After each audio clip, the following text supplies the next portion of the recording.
Hello, I'm Alyson Le Grange. A very warm welcome from Durban, South Africa. We get you the news and the newsmakers from Africa. From elections to climate change to innovations and opportunities. As the world's attention shifts, we report from Africa, the heart of the global South. Join me every weekday live on First Post.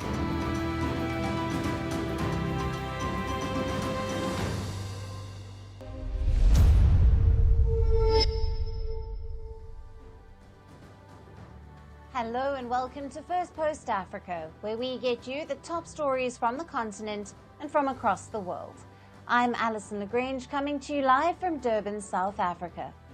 First, let's take a look at the headlines. Israeli Prime Minister Benjamin Netanyahu vows to continue a long campaign to eliminate Hamas after reports of military generals favoring a truce. The U.S. President Joe Biden to meet Democratic governors as he faces growing calls to withdraw candidacy amid discontent after the first presidential debate against Donald Trump. The death toll in a stampede at the religious gathering in India's largest state, Uttar Pradesh, rises to 121, making it one of the deadliest such disasters in more than 10 years. The Taliban in Afghanistan discusses the release of 2 American prisoners with Washington in exchange for Afghans held in Guantanamo Bay. And Sierra Leone President Julius Maada Bio signs a bill into law banning children in the African country, where hundreds of thousands of girls are married before turning 18.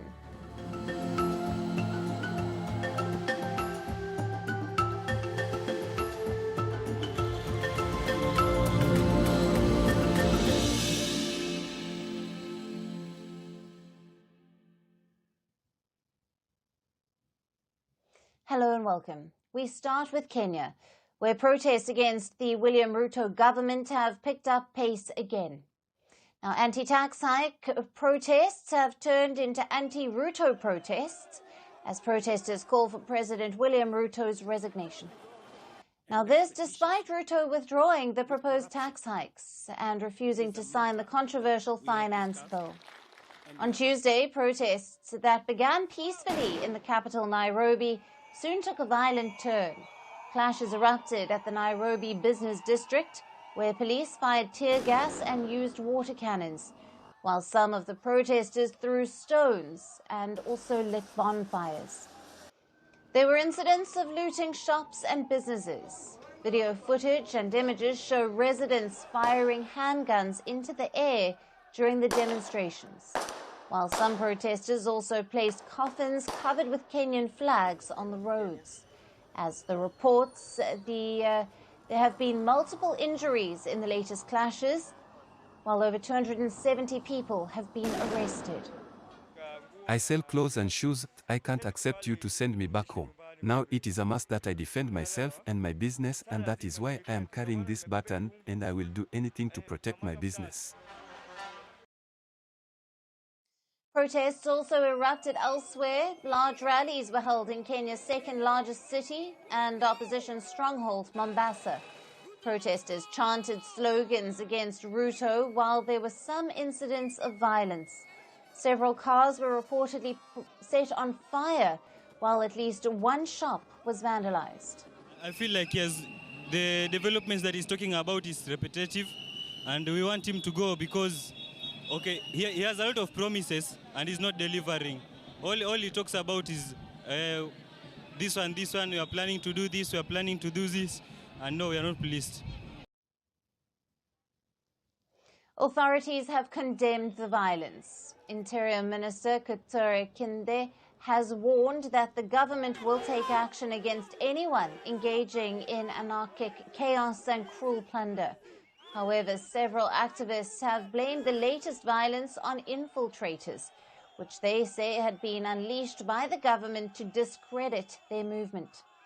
over time what has happened is so that the peaceful protesters are deterred from coming to town, and we are deterred from actually coming and practicing our civic duty. We have seen now there's an increase of goons who are now being paid to come and just disrupt whatever we are trying to do. And it's very unfortunate, to be honest, because whatever we are doing right now, it's not just for the young people, it's not about the millennials or Gen Zs, it's for everyone. We as a country have gone through these problems from independence, and those are the things that we are trying to change. As per rights groups, at least 39 people have been killed in the protests that erupted last month. The youth-led protests, which are not being influenced by any opposition party, have emerged as the biggest challenge for the President Ruto in his 2-year-long tenure so far. Ruto planned to introduce new tax hikes to raise around $2.7 billion to solve the country's massive debt crisis. However, massive public outcry over the bill forced him to roll back the measures. Many protesters fear that Ruto could still sign the bill before it officially expires next week. To be honest, if this is what the government is doing to us, Ruto should leave. He is supposed to listen to common citizens. If he does not listen to the citizens, who will he listen to? We are the ones who elected him. Amid huge public debt and rising inflation, Ruto has now been caught between the demands of lenders like the International Monetary Fund to cut deficits and the public's resentment against the cost of living crisis. He now says the country will have to come up with other ways to cut spending to fill the budget gap, while also highlighting the need to borrow more. It is to be seen how Ruto navigates this challenge while saving Kenya from plunging into further instability and chaos.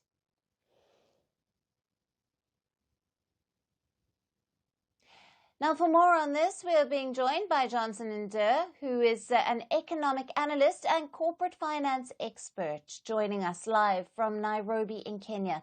Thank you for being with us. Thank you. Thank you for having me.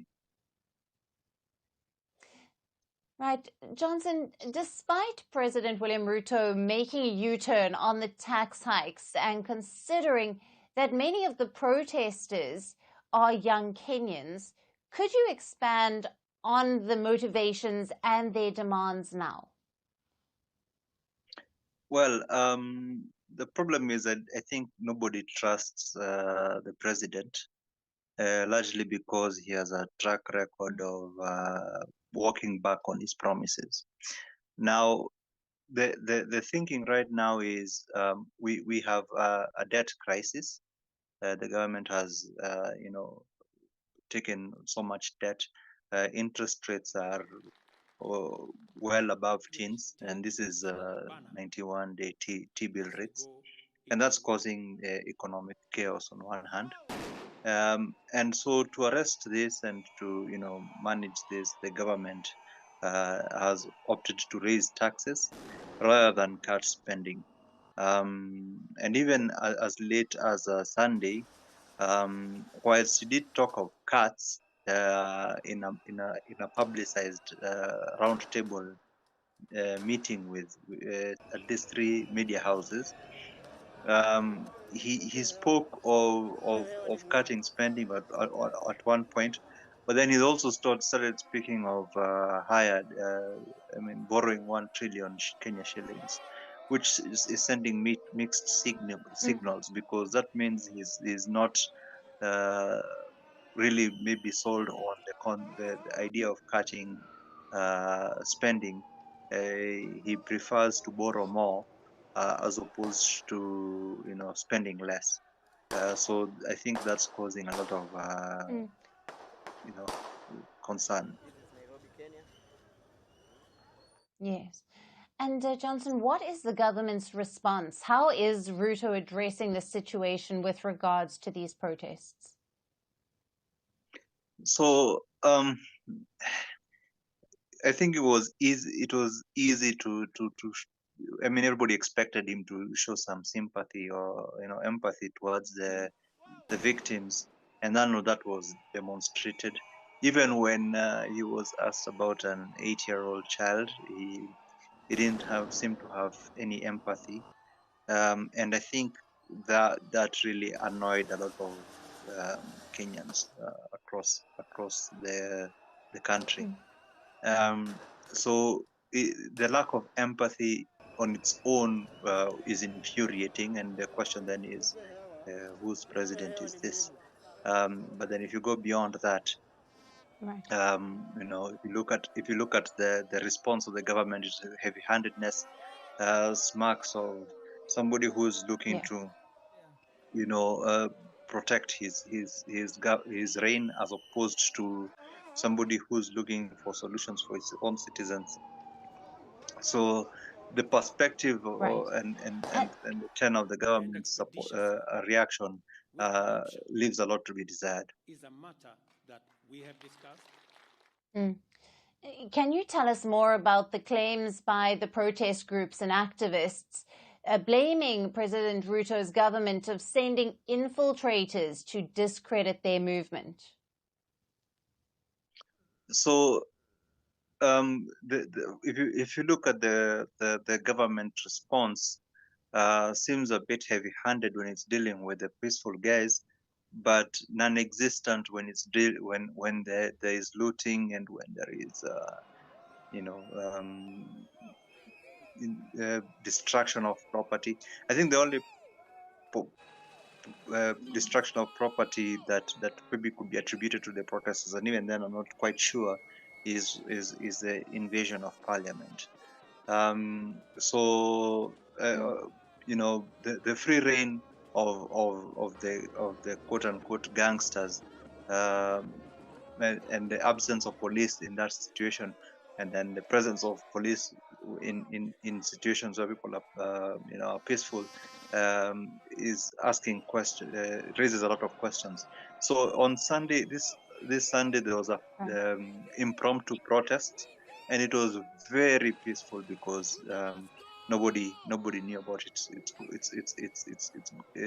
Nobody expected it, and therefore clearly there was no opportunity for infiltrators to organize and deploy, and therefore such instances lend credibility to the idea that they are infiltrators who the government is using to discredit the protests. Yeah. Right, Johnson, thank you very much for being with us on Firstpost Africa and for bringing us the latest coming out of Kenya. A pleasure.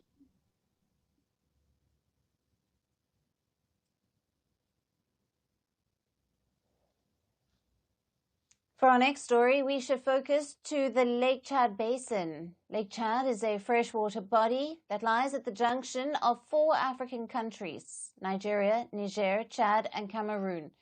It is a crucial wetland ecosystem in the West Central Africa, but since 2009, a conflict has been raging in the Lake Chad Basin. The region was swarmed by Boko Haram and Islamic State insurgents. Now, Boko Haram is an Islamist extremist group, loosely translated as Western education is forbidden. For years, the group has aimed to overthrow the Nigerian government, but the conflict has spread to surrounding countries as well.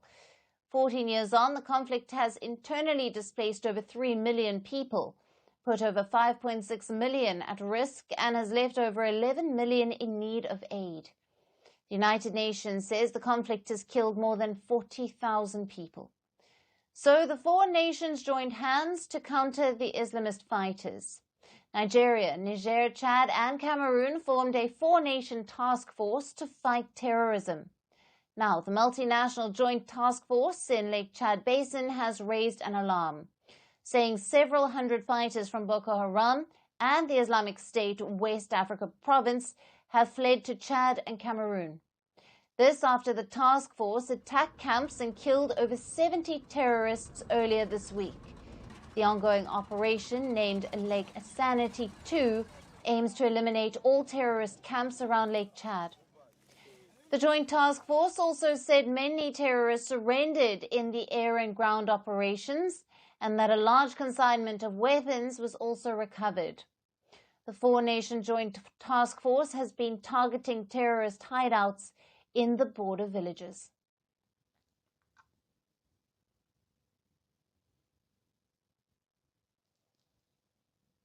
And now shifting focus to the Horn of Africa, where rivals and neighbors Ethiopia and Somalia are looking to ease ties. Both sides have been brought to a negotiating table by mediator Turkey. In the latest attempt to mend diplomatic ties, the two African nations held talks in Ankara. Both Ethiopia and Somalia share a history of territorial dispute and have also fought two wars in the late 20th century.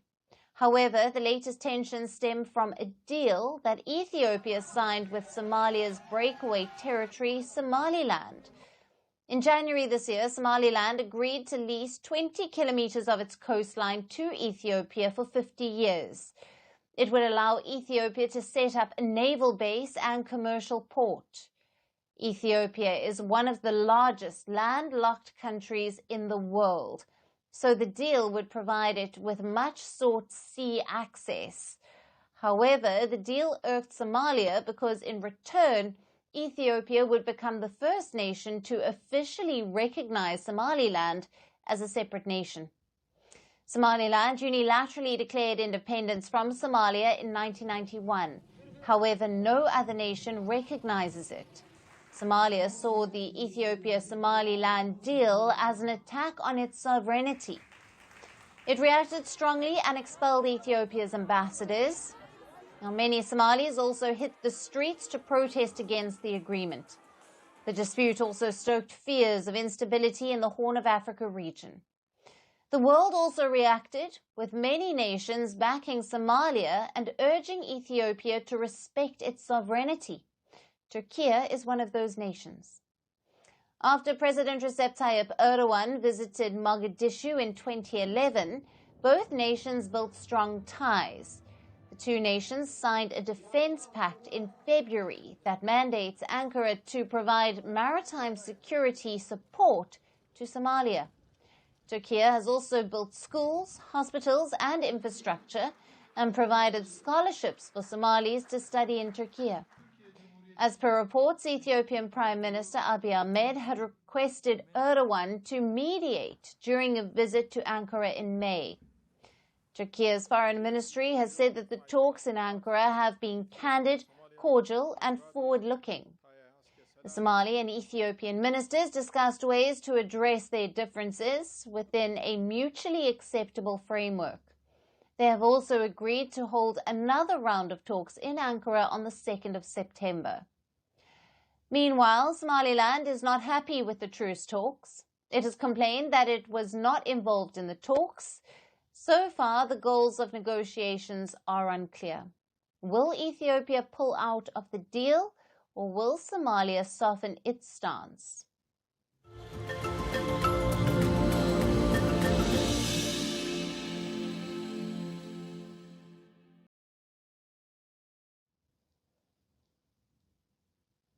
And finally, to our special segment, Resurgence Africa. Amid reports of coups and crises that dominate headlines from the continent, we get you positive stories that often get overlooked.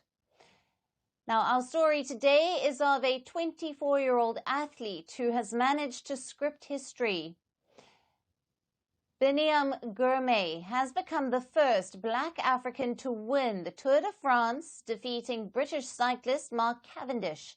He had to leave his home and shift to an entire different continent to be able to achieve his dream. Our next report gets you more on his story. Hours of training, immense hard work, physical and mental exhaustion. An athlete has to win a battle every day to be able to wear the golden medal. And when that moment arises, all sacrifices pay off. This is what happened with William Ruto, a 24-year-old Eritrean athlete who has scripted history. He has become the first Black African rider to win a stage on the Tour de France. He won Stage 3 of the 2024 Tour in Turin. He defeated British cyclist Mark Cavendish. Soon after winning the tournament, Gurme took to social media to say, "Let me open the door. It means a lot personally for me and the continent of Africa," he added. Gurme is the third African to win the Grand Boucle. Before him, South Africans Daryl Impey and Rob Hunter have claimed the title. This win marks the Eritrean cyclist's second Grand Tour stage win. He won his first title with the 2022 Giro d'Italia's sprint race. The Tour was his next goal. However, in his first attempt last year, he found the level to be higher than any other race. The intensity of the Tour de France caught him by surprise. Yeah, the first thing, it's a different race. It's totally different than Ian races, even totally different than the Monument, let's say. Also, like Giro d'Italia, it's a Grand Tour, but the atmosphere, also the level of the riders, especially on the sprint stage, it's crazy. Like, yeah, I just knew the sprint stage. It starts from, I don't know, 10k, but in the Tour it's already blocked the road 55k, even 60k.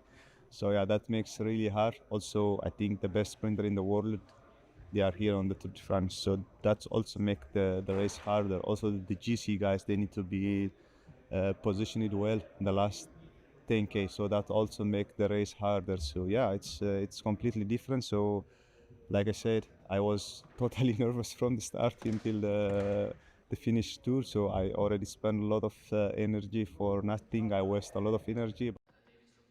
Gurme's journey to glory has not been easy. He had to leave not only his home, but also the continent to achieve his dream. He had to come to Europe, learn English and the cycling language to achieve his dream. Yeah, I was really nervous already before the start. You know, if it's the biggest race on